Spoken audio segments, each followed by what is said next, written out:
to the shadows. Get to the portal! Yes, if you can.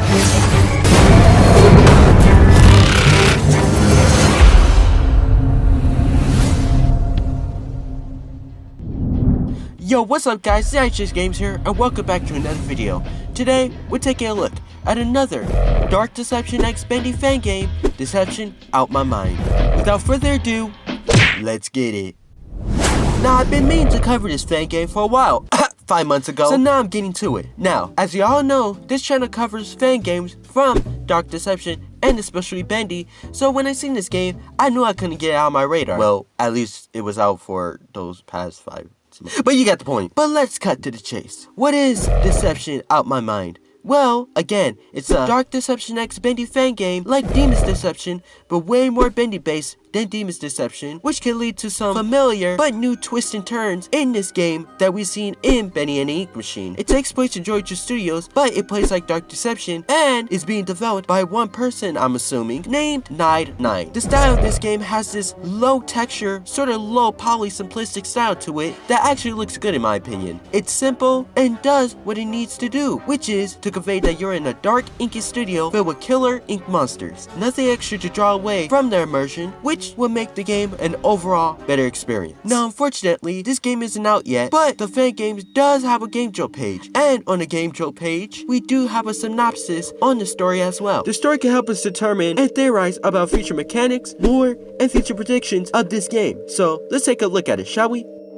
After death, the young employee of Georgia Studios, Jeremy Swallow, risks his life to gather a ruby called the Heart of the Underworld, which is able to bring him back to life and pull of, I think that's a typo, world full of crystals that drive the locals crazy. In this difficult journey, Germany will be assisted by an unknown person who doesn't want to reveal his name or other facts about himself. Would you trust him? Now, the story itself is a pretty Dark Deception standard story with a few creative tweaks, but still good regardless. Now let's take a look at the monsters, gameplay details, mechanics, and lore/theories about this game.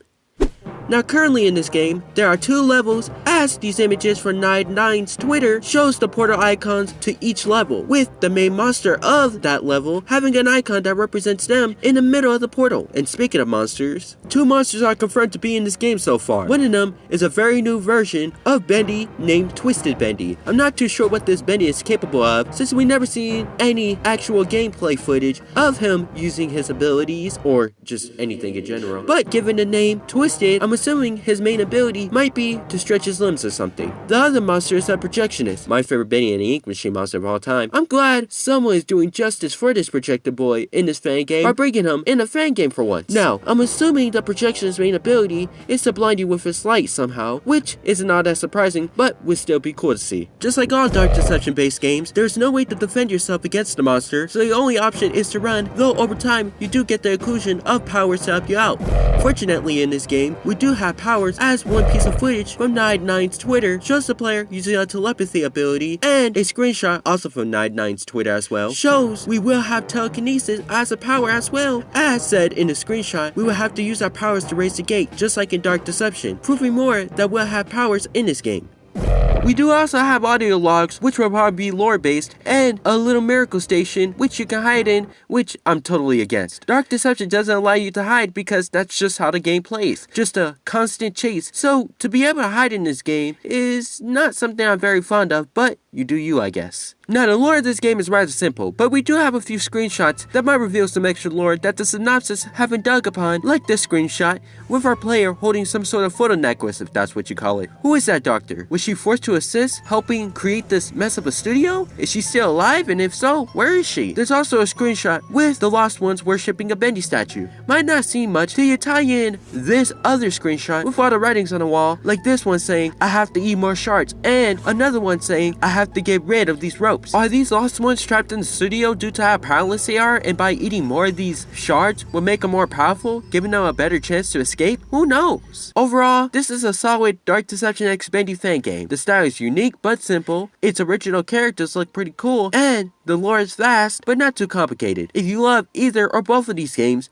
you should support the game. I have their Twitter and Game Joe linked in the description. Hopefully the game comes out this. Wait a minute. I just realized something. At the back of this screenshot, did some dude really write a cooking recipe on a freaking wall? Thank you guys for watching my video. Like I said before, if you want to check out their game, links to their Game Joe and Twitter page is in the description. If you guys like this video, make sure to hit that like button. If you want to see more of this content, make sure to hit that subscribe button and turn that notification bell so you won't miss an upload. If you want to see more of me, go check out my Instagram and Twitter. This is IHSGames and I am out.